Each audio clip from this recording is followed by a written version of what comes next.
Bonjour, bonjour. Nous allons travailler aujourd'hui sur les distributions des variables aléatoires continues. Donc variables aléatoires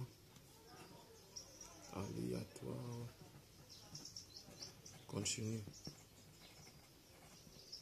Donc en fait, après avoir vu les variables aléatoires discrètes, je veux donc maintenant voir les variables aléatoires continues. Donc c'est x. Ici ou encore ou variable aléatoire à densité. Variable aléatoire à densité.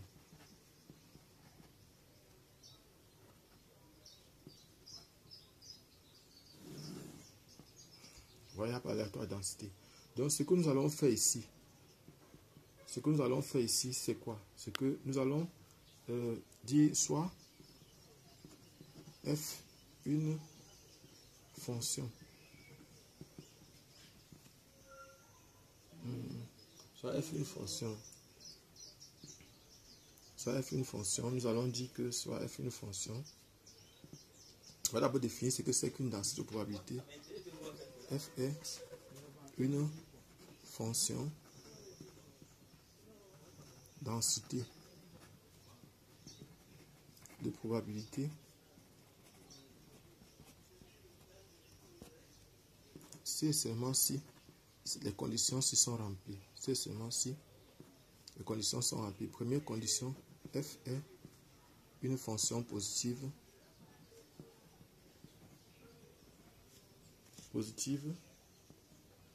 C'est-à-dire que f de x est supérieur ou égal à 0. Deuxième condition, f est continu sur f est continu sur un intervalle AB, sur l'intervalle AB. Troisième condition, f est normalisé. F est normalisé, c'est-à-dire que intégrale de moins l'infini à plus infini de f de x dx égale à 1. Donc voilà les trois conditions que nous pouvons donner actuellement ici pour la fonction densité de probabilité. Nous allons donc définir certaines grandeurs à partir de ça. Nous allons voir par exemple comment nous pouvons calculer. Bon, si vous venez d'arriver sur la chaîne, je suis Job Kamidem du groupe de répétition Nabla. Nous faisons en fait, on explique les exercices de mathématiques, de physique, de chimie, de biochimie, d'informatique et aussi, nous travaillons aussi dans le cadre de l'entrepreneuriat et de l'orientation scolaire. Donc, je suis à Yaoundé, au Cameroun, au niveau de l'université Yaoundé 1. Donc, nous allons donc maintenant voir par exemple comment on peut utiliser l'utilisation de la fonction densité de probabilité pour utilisation de la fonction densité de probabilité. Nous allons utiliser les fonctions densité de probabilité. Déjà dans un premier temps, on va donc voir la condition de normalisation. Nous avons dit, bon, en fait déjà nous avons vu la condition de normalisation. Chaque fois avant d'utiliser la fonction densité de probabilité, il faudra qu'on soit sûr qu'elle est normalisée, qu'elle est continue. C'est-à-dire que c'est déjà une fonction densité de probabilité. Donc voilà par exemple, maintenant nous allons dans un premier temps, calcul des probabilités.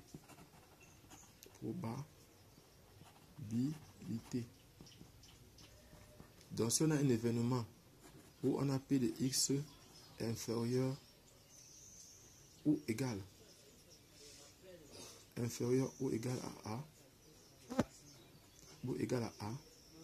alors ça va donner simplement intégrale de moins l'infini à A de f de A d f de x plutôt f de x dx.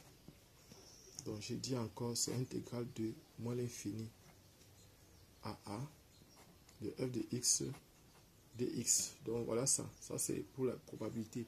Ce qu'il faut savoir aussi, c'est que P de x égale à A, c'est égal à A.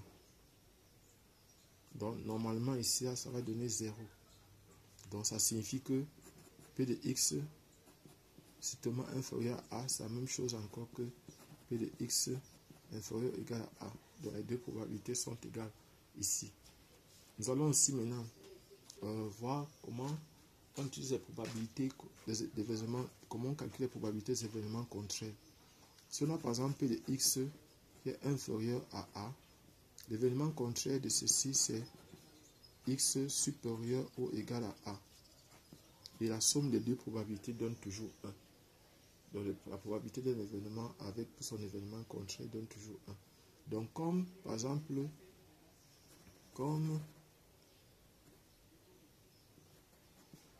P de x inférieur à A est égal à intégrale de moins l'infini à A de f de x dx, alors pour l'événement contraire P de x supérieur ou égal à A, ça va donc égal à 1 moins intégrale de moins l'infini à A de f de x dx.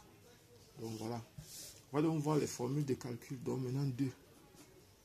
Espérance mathématique. Espérance mathématique. Espérance mathématique. Donc si on veut calculer l'espérance mathématique E de x avec une fonction dans cette probabilité, ici ça va faire moins l'infini à plus infini de x, f de x dx. Donc voilà par exemple l'espérance mathématique ici. Voilà ce qu'on aura. Et puis maintenant, si on veut calculer l'espérance mathématique E de x, la variance 3, variance de x. Donc on sait que dans la formule de la variance c'est V de x égale à E de x au carré moins E de x, le tout au carré. Donc E de x au carré est égal à intégrale de moins l'infini à plus infini de x au carré f de x dx. Voilà ce qu'on aura. Voilà ce qu'on aura. Et puis maintenant, on peut encore calculer quoi. Donc voilà les quelques notions que nous voulions partager avec vous en ce qui concerne les fonctions denses de probabilité. Donc vous pouvez utiliser ça pour résoudre beaucoup d'autres problèmes. Donc je ne sais pas s'il y a d'autres problèmes. Je suis Job Kamdem du groupe de répétition Nabla à Yaoundé au Cameroun. Nous préparons aussi les étudiants et candidats au concours. Merci.